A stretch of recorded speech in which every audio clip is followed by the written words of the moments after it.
in a previous video how this Pro-Am event originally wasn't even going to be televised, but there were so many fans who were emailing the organization saying, how can we watch Caitlyn? Can we come to the event?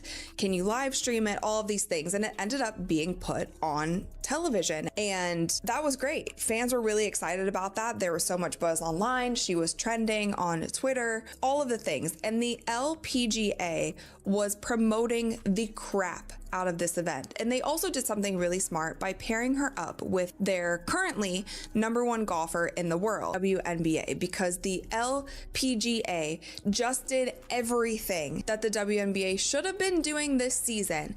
They did it all correct. Let that sink in for a second. The LPGA just gave the WNBA a masterclass in how to promote talent. And honestly, it's embarrassing.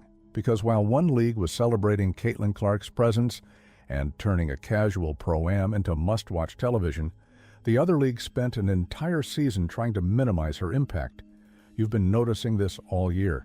Many of you have been saying for months that something felt off about how the WNBA treated their biggest star. Well, what just happened at the RSM Classic Pro-Am proved you were right all along. Here's what went down. Caitlin Clark, the woman who carried the WNBA to record viewership and sold out arenas everywhere she played, showed up to a golf tournament, not as a competitor, just as a celebrity participant in a Pro-Am event, something that was supposed to be low-key and fun. But the moment her name hit that player list, everything changed. Tickets that had been sitting unsold for weeks, gone in hours, the event that originally wasn't even going to be televised, suddenly on national television because fans flooded the organizers with requests to watch Caitlyn. And here's where it gets interesting. The LPGA didn't panic. They didn't try to downplay it. They didn't act like Caitlyn's popularity was a threat to their existing stars. They did the exact opposite. They promoted the event like their championship depended on it. They paired her with Nelly Korda, the #1 ranked golfer in the world. They hyped it on social media. They made sure everyone knew this was happening. They understood something the WNBA still hasn't figured out. When you have lightning in a bottle, you don't hide it. You show it to the world. If you believe the leagues that embrace their stars instead of resenting them are the ones that will survive, hit that like button. It tells us you see what we see. The difference between celebration and sabotage. Meanwhile, back in WNBA world, certain names went mysteriously quiet. Aja Wilson, who spent the entire season making passive-aggressive comments about attention and media coverage. Silent Angel Reese, who never missed an opportunity to insert herself into Caitlyn conversations. Nothing. Not a tweet, not an Instagram story, not a single congratulations. The same people who complained all year about Caitlyn getting too much attention suddenly lost their ability to type when she succeeded in a completely different sport. You were onto something when you noticed that pattern. The silence always says more than the words. But let's talk about what actually happened at this event, because it's even better than you think. Caitlyn showed up to Sea Island, Georgia, wearing a smile and carrying a golf club instead of a basketball. Thousands of fans lined up before sunrise, and here's the kicker. They weren't wearing golf attire. They were wearing Indiana Fever jerseys, basketball jerseys, to a golf tournament. The entire scene looked more like a WNBA playoff game than a casual Pro-Am. One announcer joked it was the first crossover event in sports history. Basketball meets birdies. Then Caitlyn stepped up to the first tee. The crowd went silent. You could hear the wind stop. She looked down that fairway, took one breath, and swung. The sound of that contact was so clean, so sharp, that Tiger Woods, who was watching nearby, literally raised his eyebrows. The ball flew 270 yards straight down the middle of the fairway, perfect placement. The crowd erupted. People were recording, screaming, completely losing it. And Tiger? He laughed and said under his breath, "That's the best first swing I've ever seen from a non-golfer." Let's filter out the noise for a second and focus on what this moment really represents. This wasn't just about Caitlyn being good at golf. This was about respect. The LPGA gave her a platform, promoted her appearance, and let her shine. Their top players didn't feel threatened. They felt excited. Nelly Korda, one of the best golfers on the planet, walked up to Caitlin after the round and said, "You belong here." Simple words, but they carried weight. I wanted to come say hi and introduce myself. I play out here on tour. I'm Maria. Nice to meet you. Thank you for being out here. It's very cool what you're doing for sports, kicking ass on and off the field. But now, and here's the Caitlin Clark effect, Morgan, with Maria Fossey and other players out here following. That's good. A lot of fun. Made it easy. Annika, could I steal you for a second? I didn't think I'll have like bigger. I can't say bad stuff on TV, but badasses. I want together. We're doing a fun like bookie on that side. There we go. Yeah. I'm next. Yes. 1, 2, 3. Yeah. Hi, Kelly Ewing. Nice to meet you. I said the buzz from the players. Over here, so I'm distracting you. For me, no, y'all are trying to get finished. Has been huge. Somebody take this picture. By the way, Allie, an outstanding point guard in her own right in Fulton, Mississippi. Hang tight. All-state Thanks for being here. Yeah. Good luck. Thanks. in that sport as well. That's genuine excitement. That's athletes celebrating another athlete's talent instead of trying to tear it down out of insecurity. The LPGA pros approached Caitlin like she was already part of their community. They thanked her for being there. They told her she was kicking ass on and off the field. They wanted pictures. They wanted to connect. There was no resentment, no jealousy, just pure appreciation for what she brings to sports. Now contrast that with the WNBA experience. All season long, Caitlin faced physical altercations that officials ignored, passive-aggressive comments from rivals, and a league office that seemed more interested in protecting feelings than promoting their most marketable player. She sold out every arena. She brought in record television ratings. She had celebrities and casual fans suddenly caring about women's basketball.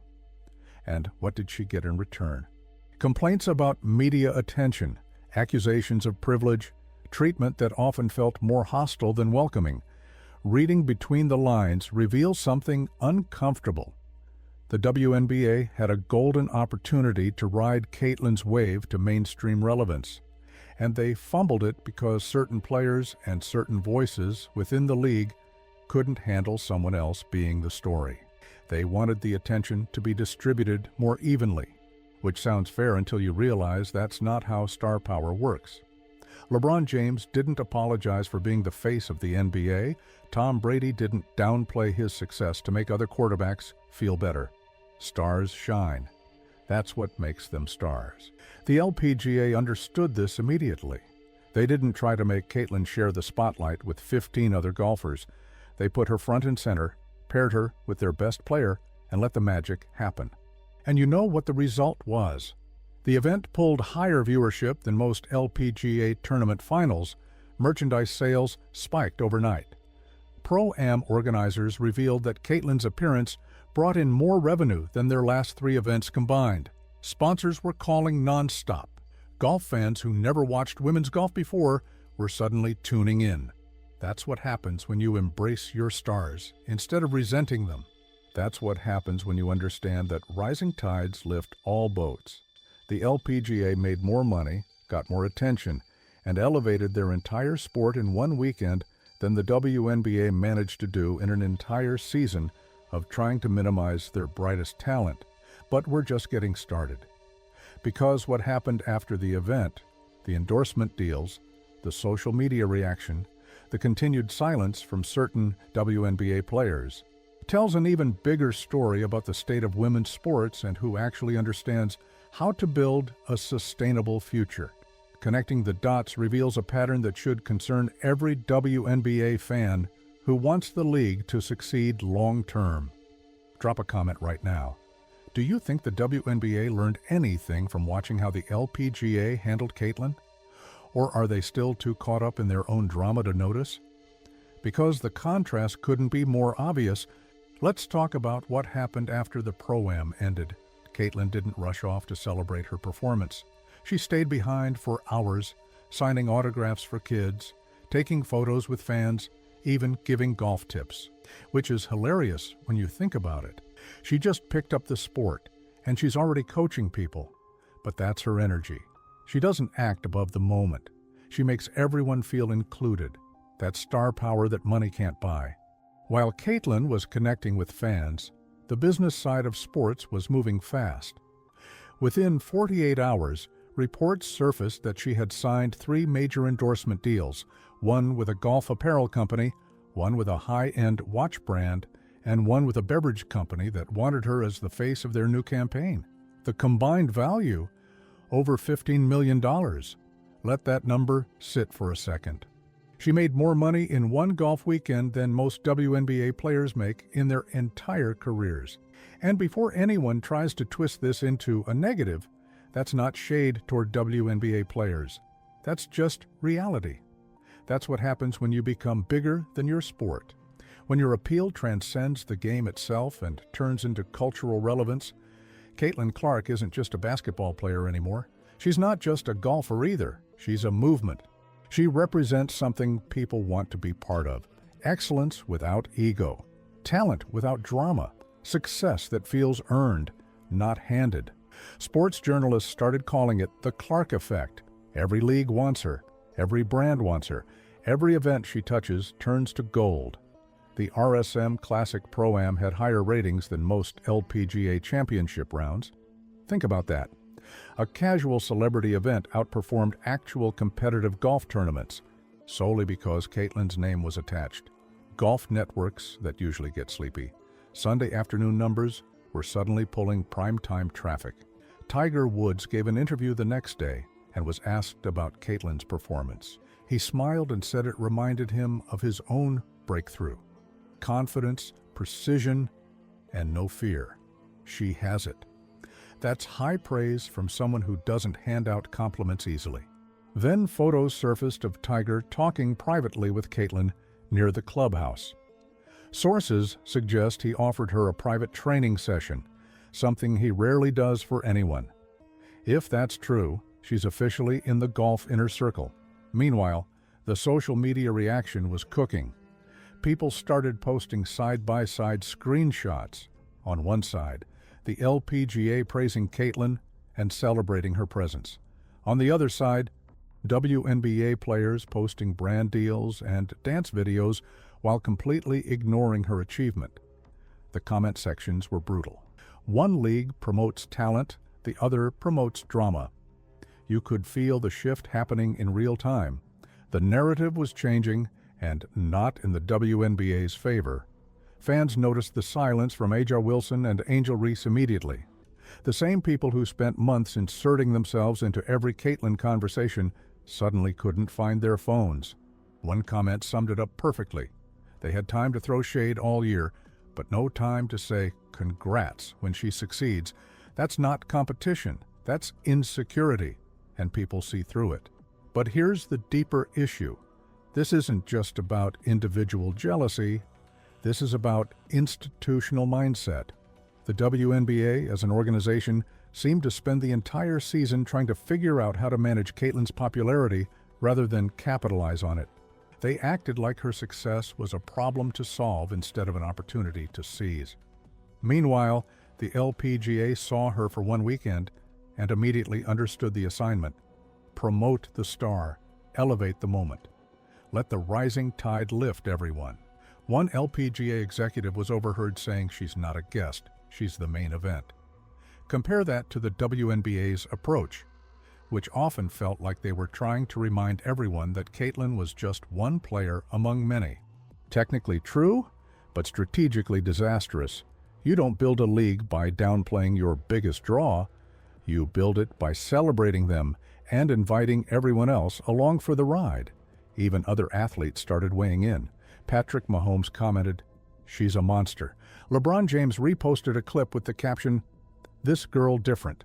Steph Curry, who's actually a solid golfer himself, tweeted that Caitlin might be better than him at this point. The entire sports world was celebrating her crossover success. Everyone except the people who should have been celebrating the loudest. Her own league rivals. Let's be clear about what this moment represents. This wasn't about Caitlin trying to leave basketball. This wasn't about her disrespecting the WNBA. She showed up to a golf event, had fun, performed well, and reminded everyone that talent doesn't have boundaries. She didn't make it about league politics or personal beefs. She just did what she always does. Compete with a smile and make it look effortless. But the LPGA's response versus the WNBA's silence tells you everything about which organizations understand how to build sustainable success. One league saw an opportunity and ran with it. The other league spent a season running from their own good fortune. And now, sponsors are taking notes. Brands are making decisions. Fans are choosing sides. The LPGA gained more mainstream attention in one weekend than they've had in years, all because they welcomed someone the WNBA couldn't figure out how to appreciate. Here's what should terrify WNBA leadership. Caitlin was asked if she'd consider playing golf full-time. She shrugged and said, "Let's just say I'm keeping my options open." That wasn't a joke. That was a genuine response. And why wouldn't she consider it? The LPGA treated her like royalty. They promoted her. They celebrated her. They made her feel valued. Meanwhile, the WNBA treated her existence like an inconvenience that needed to be managed and minimized. If the WNBA loses Caitlin Clark, not to retirement, but to another sport that actually appreciates her, it will go down as one of the greatest fumbles in sports history. They had lightning in a bottle. They had a generational talent who brought mainstream attention to a league that desperately needed it. And instead of riding that wave, they spent the entire season trying to convince everyone the wave wasn't that big. The lesson here is simple. Celebrate your stars. Promote your talent. Stop letting insecurity and petty jealousy sabotage your own success. The LPGA understood this immediately. They didn't need a marketing degree or a consultant. They just needed common sense and a willingness to let great things happen. So here's the question. Will the WNBA learn from this? Will they realize that fighting against your own success is a losing strategy? Or will they keep protecting feelings at the expense of building a sustainable future? Because right now, another league just showed them exactly how it's done. And the entire sports world watched. If you want to see more breakdowns of what's really happening behind the sports headlines, hit that subscribe button and turn on notifications. We're bringing you the stories the mainstream won't tell you, the patterns they won't connect, the truth they won't admit. Next up, we're diving into why major brands are suddenly backing away from certain WNBA partnerships while throwing money at golf and other sports. The money trail tells a story that some people really don't want you to hear. You won't want to miss it. Until then, stay sharp.